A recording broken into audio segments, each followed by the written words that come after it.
Bonne année à vous aussi. Oui. Bonne année aussi. Bonjour, directeur. Très bien. Oui, vous aussi. Voilà, encore parti.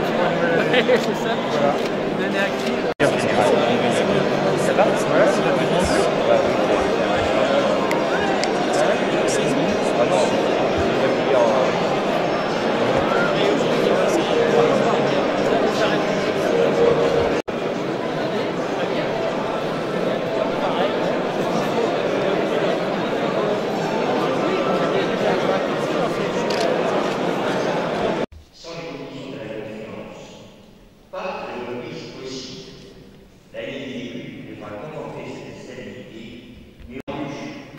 Je suis persuadé que notre agglomération traversera cette période difficile. On va laisser faire les autres. Oui. Il a fait un tour. Ah, t'es allé. Ok. Non, vas-y, ça va. La région aussi. La région aussi. Cours non partisan, vous avez peut-être pu le noter, qui faisait appel non pas à l'union mais à la solidarité, dans un contexte économique difficile, pour trouver les moyens de sortir de cette crise qui nous obsède tous.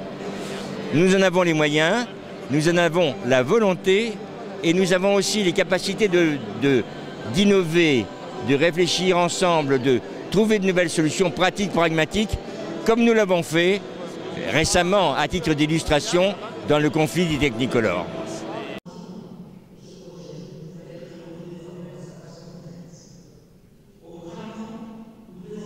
Ces quelques phrases, c'est que il y existe sur ce territoire, avec les habitants, les associations, les acteurs économiques, toutes les raisons de préparer l'avenir et de voir les choses avec optimisme. Il ne faut pas gommer les difficultés, il ne faut pas les ignorer. Mais par notre mobilisation, nous pouvons amortir les chocs, nous pouvons réfléchir à de nouvelles réponses, des nouvelles solutions, créer les conditions d'un maintien de cette qualité de vie à Angers et en tirer bénéfice pour être plus dynamique et plus fort pour demain. Le Festival des musiques actuelles, ça c'est vraiment un projet qui vous tient véritablement à cœur. Comment vous le voyez ce festival? On a déjà commencé à en parler avec les acteurs locaux, les acteurs culturels? Oui, on a commencé à en discuter. Je le vois à la fois comme un nouveau moyen d'attractivité pour le territoire. La capacité de montrer très largement au niveau national qu'Angers existe sur la carte de France et peut porter des projets culturels ambitieux vers les personnes actives, vers les jeunes. Donc c'est l'occasion d'avoir un festival qui rayonnera pour le territoire, mais c'est aussi l'occasion de donner à nos talents locaux, dans le domaine des musiques actuelles, un nouveau terrain de jeu, la capacité de se faire connaître, de travailler à la réalisation de ce projet. Ça commence aussi dans le courant de cette année 2013, on va pouvoir commencer à avoir les premiers changements aux abords de la mer.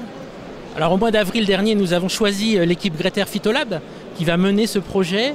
Au printemps, après le travail de concertation qui est en cours, nous aurons les premières échéances, les premiers enjeux. Et dès cette année, les Angevins verront les premières réalisations, notamment la base d'Aviron, mais aussi d'autres petites évolutions qui sont... Moi, je suis d'une nature optimiste. Je n'oublie pas et je pense à tous ceux qui ont des difficultés. Et j'ai annoncé un certain nombre de choses. La carte à tout, la cité de la solidarité, la continuité de notre politique de service public fort pour accompagner celles et ceux qui sont dans la difficulté. Mais il faut créer les conditions de la richesse de demain. Parce que la richesse de demain, c'est ce qui crée les moyens de la solidarité et du cadre de vie et du vivre ensemble. Et les conditions de la richesse de demain. Parce que la richesse de demain, c'est ce qui crée les moyens de la solidarité et du cadre de vie et du vivre ensemble. La cérémonie était un petit peu perturbée. Quelle est votre réaction ? Je pense que c'était une petite surprise pour ma première cérémonie de vœux de me créer des conditions pas ordinaires. Moi, je suis un militant, donc je connais les formes adéquates et respectueuses pour se manifester et prendre position. Celles-ci ne le sont pas. Je le regrette. Je pense que ça nuit à leur combat.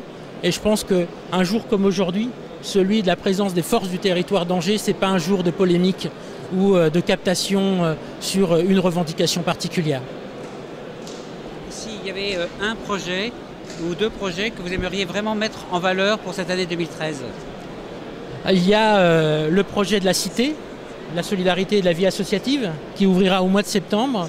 Et puis le projet Aquavita, la nouvelle piscine aqualudique qui ouvrira en fin d'année et qui permettra d'offrir à la fois aux familles un lieu extraordinaire de loisirs, de relations à l'eau. On sait qu'un Angevin sur 2 ne part pas en vacances, donc c'est offrir ce lieu pour les familles à un prix abordable. Et c'est aussi un lieu pour la pratique de la natation, puisque nous sommes une des rares villes à avoir une convention avec la Fédération française de natation. Et cet espace aura aussi un bassin de 8 couloirs qui permettra aux nageurs de s'épanouir.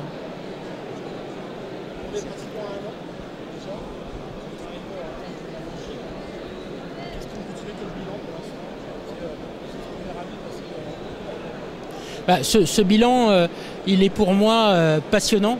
Il est de la force que me communique l'ensemble des acteurs du territoire. Je crois qu'on a la chance d'avoir un territoire fort, mobilisé par des acteurs dans tous les domaines, et c'est une énergie formidable.